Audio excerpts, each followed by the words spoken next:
No Viva Mais Sempre de hoje, você confere uma matéria especial sobre colesterol.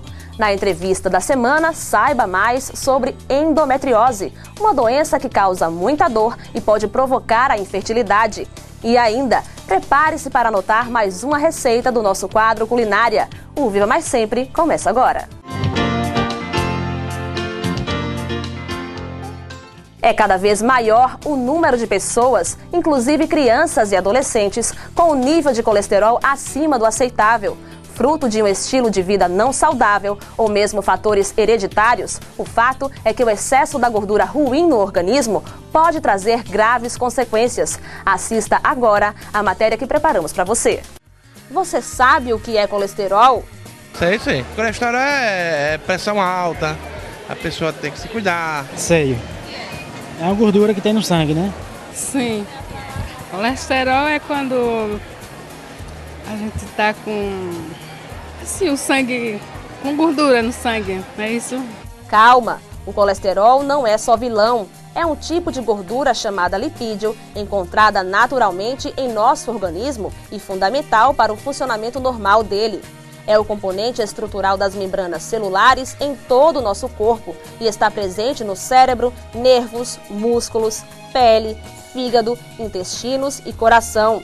Nosso corpo usa o colesterol para produzir vários hormônios, vitamina D e ácidos biliares, que ajudam na digestão das gorduras. 70% do colesterol é fabricado pelo nosso próprio organismo, no fígado, enquanto que os outros 30% vêm do que comemos.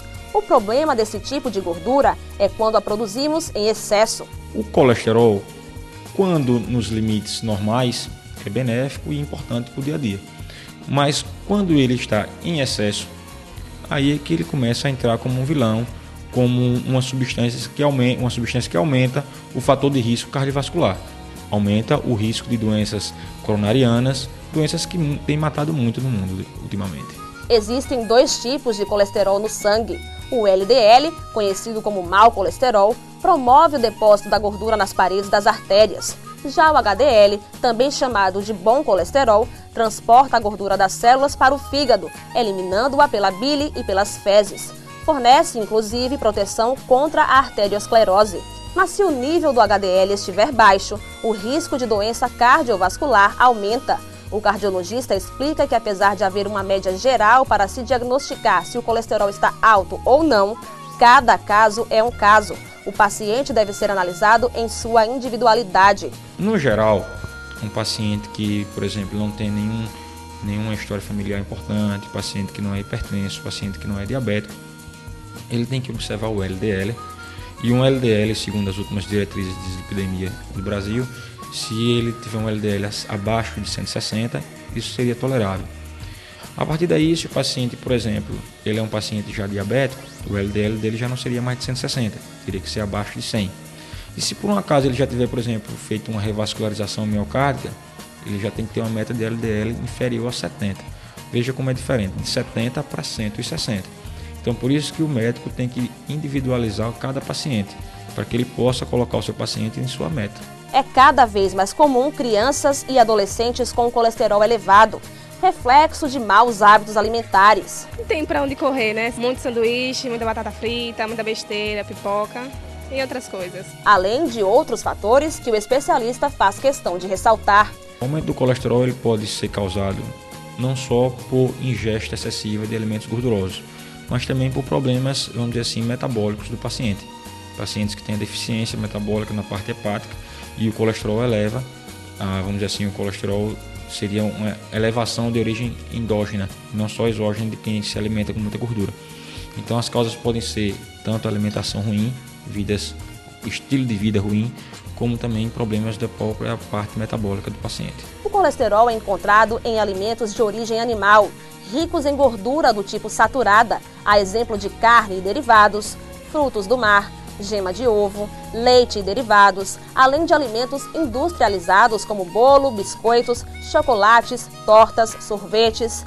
Já a gordura insaturada ajuda a diminuir o colesterol, mas deve ser consumida com moderação porque é muito calórica e engorda. Está presente em óleos vegetais como oliva, canola, soja, milho, girassol e em nozes, avelãs, abacate, margarinas. Alimentos de origem vegetal não contêm colesterol. São os cereais, as frutas, raízes, legumes, leguminosas, folhas. Só até aqui já deu para perceber que uma das maneiras de prevenir o aumento do colesterol é pela dieta. Prevenir é o quê? É a gente ter um estilo de vida saudável. E o estilo de vida saudável passa por alimentação. Alimentação com quanto menos gorduras saturadas, quanto menos, vamos dizer assim, você fizer uso de junk foods, como chamam por aí, nesses alimentos do dia a dia, que hoje em dia é o que mais tem criança fazendo, adolescente fazendo, idosos fazendo, que não deveria estar fazendo, mas tem.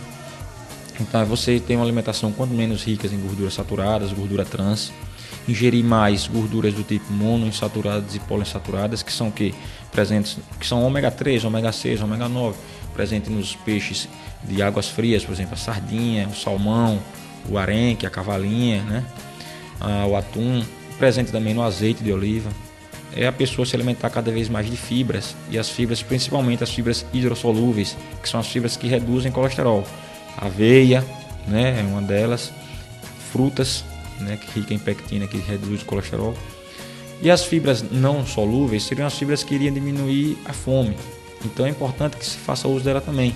Você aumentando a ingesta das fibras não solúveis, você vai diminuir a fome, vai ingerir menos alimento, vai perder peso, entrar no peso ideal, que é uma outra meta também. O cardiologista diz que o excesso de colesterol não tem sintomas, mas através de exames de rotina é possível detectar o nível de gordura no organismo. Como diz o velho ditado, prevenir é melhor que remediar. Uma vez com colesterol, há tratamento, mas é por toda a vida. Tratamento inicial, quando o paciente já não tem uma aterosclerose manifesta, ou seja, quando ele já não teve um infarto, quando ele já não tem uma doença que torne ele um paciente de alto risco. Esse paciente todos eles começam com modificação do estilo de vida, por aquelas coisas que a gente falou.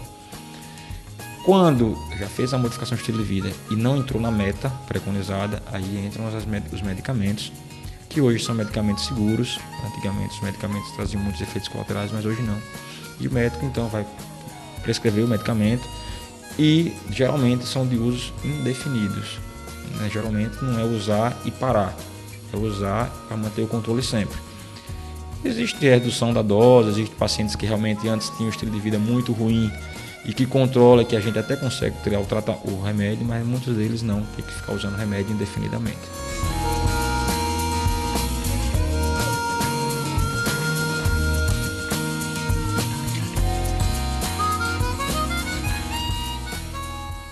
No próximo bloco, saiba mais sobre endometriose. É logo depois dos comerciais.